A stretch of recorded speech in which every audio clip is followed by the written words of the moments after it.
So the Oppo Find X9 Ultra or the Vivo X300 Ultra. If you're trying to decide between these two, then this video is for you because I'm going to be covering their design, the build quality, the speakers, give you a sample of that, battery life, charging time, the screens in real-world conditions, and of course the cameras, because both of these flagships are all about their potent zoom cameras.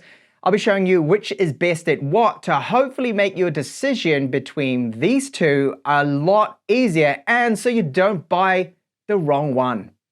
So what do you get included with these Ultra phones? Well, you don't get much with the Find X9 Ultra. Unfortunately, Oppo, at least my version, you get the phone, of course, and then you'll find a Type-C to Type-A adapter, Type-C to Type-A cable, and there's some paperwork and SIM tray tool. That is it. So a bit disappointing considering how expensive it is. Now, other regions may have the charger included and maybe even a case and a cable. But with the X300 Ultra, things are a lot better. We get the flash charger, 100 watts. We get a TPU case and a Type-C to Type-C cable. So that is great to see. We're off with a good start here. So that's a win for what is included with the Vivo. All right, so over to video now, side by side. Which one is better? Because I know this is the big ultimate test here between these two Ultra phones. So the front-facing cameras here can shoot 4K at 30 and 60 frames per second. I'm currently at 30 to match the timeline of my video, and they both seem very similar. I'm swapping the audio sources so we can listen to which one has the better microphones. It's in the default audio mode here, so I've not changed that. Pretty much all default settings I'm going to show you now. Rear 50 megapixel ultra wide, so 14 millimeters. They're both using electronic image stabilization and they do seem very similar, a little bit different with the color processing. Of course being Hasselblad and then Zeiss, slight difference there. Now when I do show you photo samples, it's all the natural preset or original with the colors. We'll go over to the main cameras now so you can see transition on both seems to be all right. It could be a little bit better, I believe. So 35 millimeters versus the 24, you do see quite a bit of a difference in the field of view for video. And I personally find video at 35 millimeters to be a little bit too close to most subjects, but perfect, of course, for portrait shots. 3 times optical and then 3.7 times optical zoom with the Vivo, so there's a big difference there. However, of course, we've got the 10 times optical zoom that I talked about when we looked at the cameras with our Oppo, which if you want to get really close, you don't need to use the tele extender. Now, tele extender at the time of this video, I don't have them just yet, so that might be in an up and coming video when I get it for the Oppo. I've got it for the Vivo, but when I get it for both, I might be able to then do a video. So this is now at 10 times, and you can see a massive difference here that the sharpness, of course, optical versus, well, 70%, almost 70% digital zoom with the Vivo, very, very noticeable versus the Oppo here, which has that 10 times optical zoom. So back to the main cameras, 35 millimeter versus the 24, and then the ultra wide again, and a very quick little just walk, testing that stability. Back to the main cameras, testing out that transition back to the 23 millimeters. Sorry, I said 24, but it's 23 millimeters with the Oppo. Then very quickly, low light video. So very difficult now for the sensors. I'm using the main cameras, so of course it's going to look different, the field of view, 35 millimeters versus 23 millimeters. It is quite windy at the moment, so that is going to be a good test of those microphones as well. And I can already clearly see that it looks to me like it is the Vivo that's certainly better, and it's on auto exposure too, so the changes that you're seeing is their phones. Very, very dark out here, and I can see maybe struggling a little bit for focus, and I'll focus down here on a more lighter area. Over to the ultra wides, and for stills I'm not going to give you a lot here because there's a dedicated camera comparison. With 3 cameras it's got so much more in it, so I don't really want to double up my work here, but quickly I can point out the differences. Notice that putting on the original and then the natural profiles, the colors are very different with the ultra wides here. A little oversaturated with the Oppo. So the zoom cameras here, we have the 3 times and 3.7 times. So you can see the Vivo gets in a little bit closer. I noticed a bit more over sharpening, contrast, shadows handled and processed differently with Vivo. Colors, I would say, more accurate possibly towards the Vivo, but the over sharpening does concern me a little bit with that Vivo. I kind of prefer the Oppo shot. 10 times zoom now, you can see they're both looking very similar. Over sharpening being applied again with the Vivo. I do prefer Oppo's softer approach to keeping things a little bit more natural. Selfies, well, big difference in the skin tones and the colors. Skin tone best on the Oppo, but the Vivo, I think the colors of the background look a little bit better. But definitely the Vivo is the worst. My face is quite a bit overexposed and the background in general. Now this is very difficult. The white flower, okay, it's in direct sunlight and I'm looking at the different shades of white on those petals. There's a lot of clipping of the white, so it's all kind of blending into one with the Vivo. The Oppo does show those different shades of white and it managed to capture some of those textures on it. So definitely the Vivo is last, the Oppo won this shot. So portraits here, this is with the zoom cameras, the default for portrait. Skin tones handled differently. They look more true to life, I think better with the Oppo. The Vivo has slightly better background blur, perhaps better stitching too. It just seems a little bit more natural. With the Oppo, it looks like my daughter's a little bit cut out. And you see that here when I zoom in further. Well, it's actually just a different angle. And again, skin tones, the Oppo looks better, a few more details there. I'm leaning towards the Oppo, but the Vivo is also very good for portrait photos.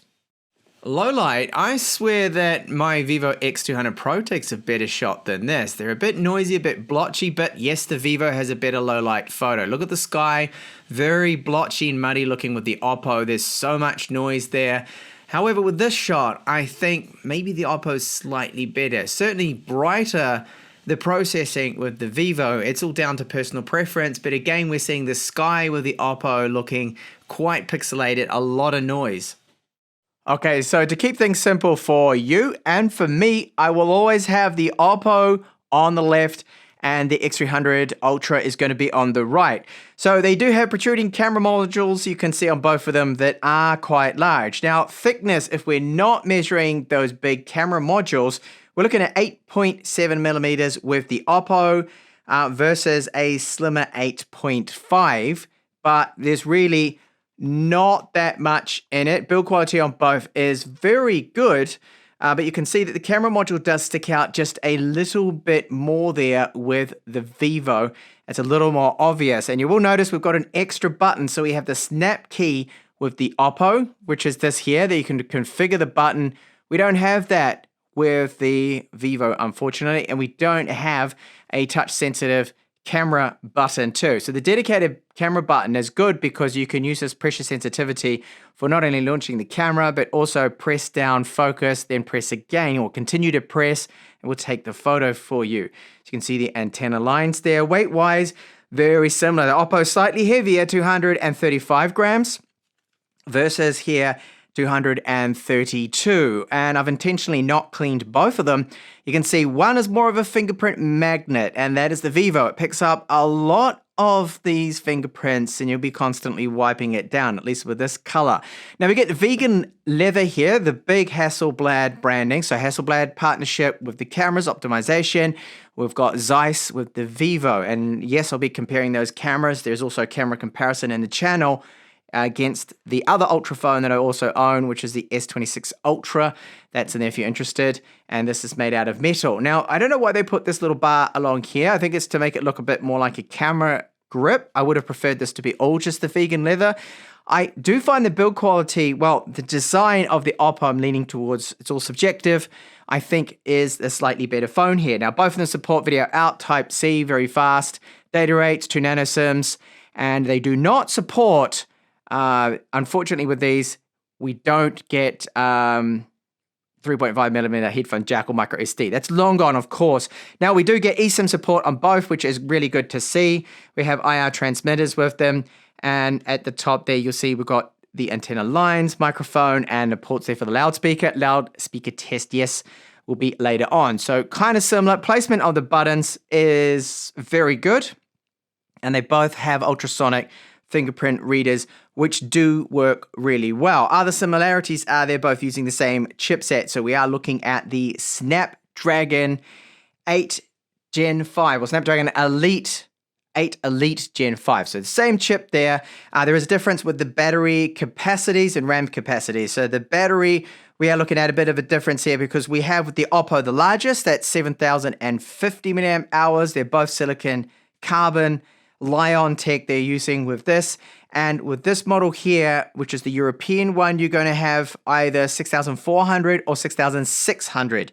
But my model, this one's from Malaysia, the international version of the global, they're both global by the way, has 6,600. Yes, a little confusing. So 40 watt wireless charging, 100 watt wired with the Vivo, 100 watt wired with our Oppo, 50 watt wireless, so 10 watts faster the wireless charging with the Oppo. And they're both really good. So USB 3.2 spec as well. Now, difference in the RAM here. We've got 12 gigabytes versus 16. And that is a difference that a lot of people might be worried about. But really, I can't tell any difference between 12 and 16 in the use of them. So we've got Color OS with the Oppo. And then we have Origin OS now global with the Vivo. I found that I think animations tend to be a little bit faster with the Vivo, just in my use of both of these phones now, which I've had a while. And I find that UI-wise, I do prefer the Oppo. I think the Oppo ColorOS has more features. It just seems a bit more refined. However, speed, maybe a little bit of optimization is needed. Front-facing cameras, those are 50 megapixels. And the screens, so they're both the same, okay, 6.82 inches. And I don't really worry too much about their claimed nits, brightness-wise. I want to know what are they like in person. So now I've done a comparison side by side. You can tell straight away that even in the shadow that the Vivo has the brightest screen. And in direct sunlight, the Vivo also gets a win for the screen brightness. So personally, I think the design of the Oppo I like the best. Build quality the best, and it gets, of course, the touch camera button, the snap key, but then the screen is definitely brighter, battery capacity larger with the Oppo, but then we'll look at some actual battery benchmarks and charging time to show you the actual difference of that shortly, later in this review.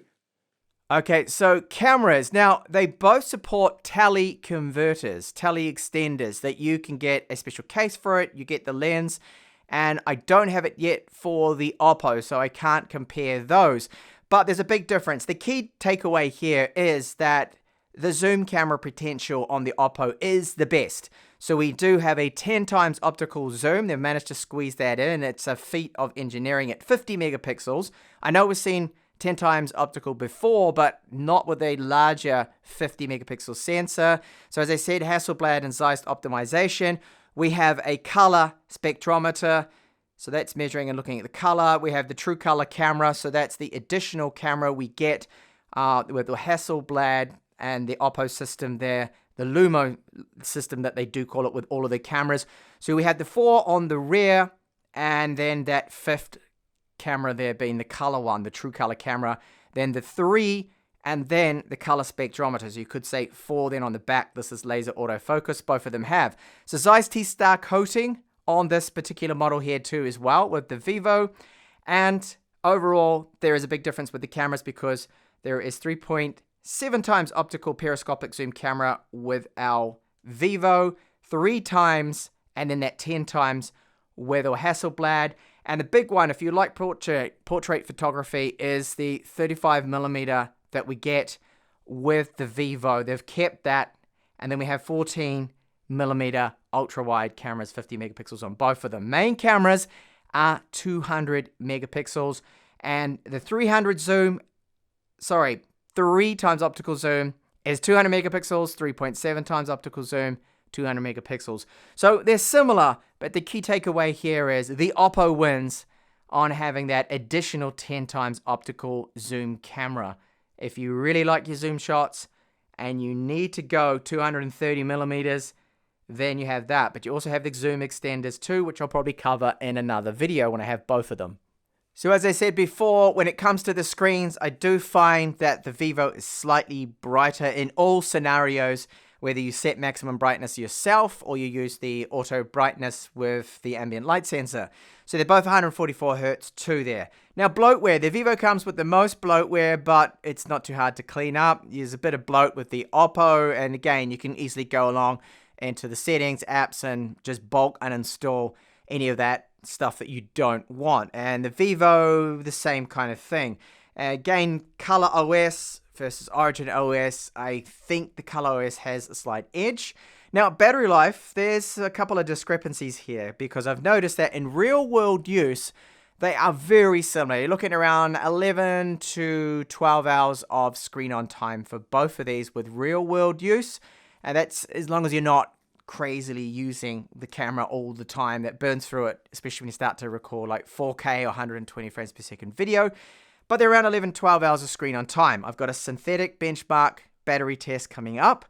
But this synthetic benchmark here, and Tutu, pause if you want to look at all these details, shows us that the Oppo is slightly faster, but there's really nothing in it. I would not base my decision on this benchmark because really they are about the same.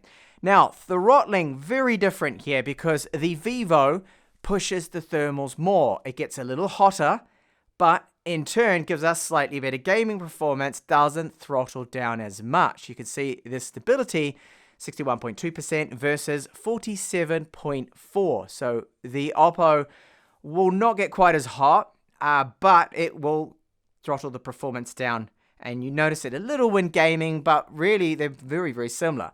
So we ended up getting 50 degrees Celsius with the Vivo versus 48 with the Oppo. So not much in it at all. And okay, slightly faster frames per second. It's telling us there with the maximums. But the minimum frame rate was a bit higher on the Vivo. So I think that for gaming, Vivo is slightly better, the X300 Ultra. Internal storage speeds, if you want to see these details, hit pause, okay?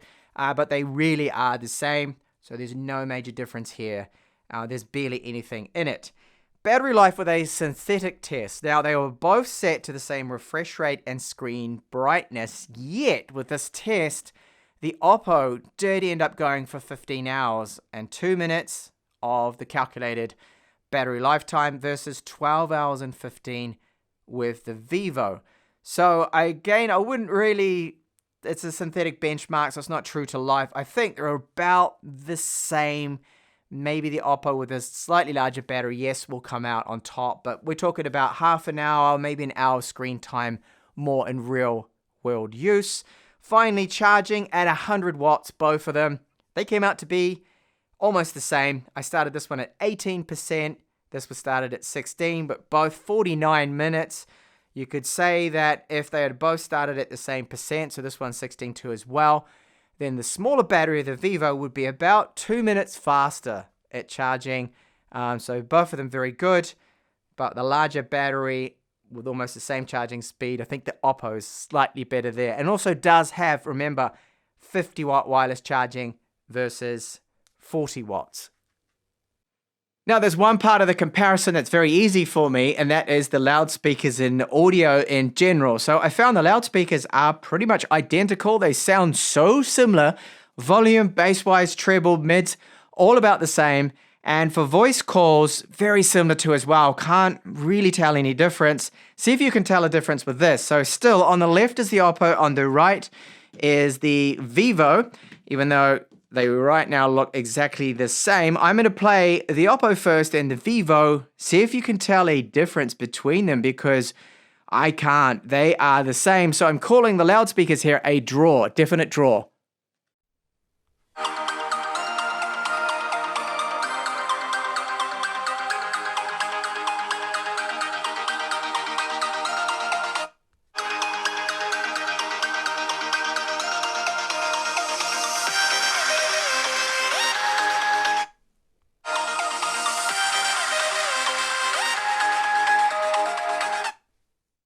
So just before I get onto gaming, I know this has popped up a lot. What about haptics? So I tested haptics out on both of them, and side by side, they are so similar again. The Oppo has a slight edge. The haptics are a fraction more stronger. There's short little bursts on both of them, but you feel it just that tad more with the Oppo. And then gaming, this is Wuthering Waves, which I've tested on both of the devices. Maximum setting, 60 frames per second set. And it looks good on both of them. Stunning, runs really well. And again, this is where it's very, very hard to distinguish any difference between them because well, obviously I can't play them both side by side at the exact same time with different accounts. It's hard to do. But I have noticed that, and I'm talking about just the occasional little frame dip more on the Oppo. I think the gaming performance, as was seen with the 3D Mark result, and the slightly less throttling taking place, that it is a little better, the gaming, but marginally on the Vivo, but it gives it the win. So if you intend to game a lot, you want the absolute best gaming performance, the Vivo. So that wasn't as simple as I thought it was going to be. It's very close. Both of these phones are excellent. Can't really go wrong with them. However, the way I do see it, if you want the best gaming performance, but it's marginal, and you want the best low-light video, low-light photography, very good portraits, but maybe not the best skin tones, and not so quite the best battery life, but you get the charger included, you get a case with it, and you still get very good set of cameras overall, I would go with the Vivo X300 Ultra. It's global, so is the Oppo.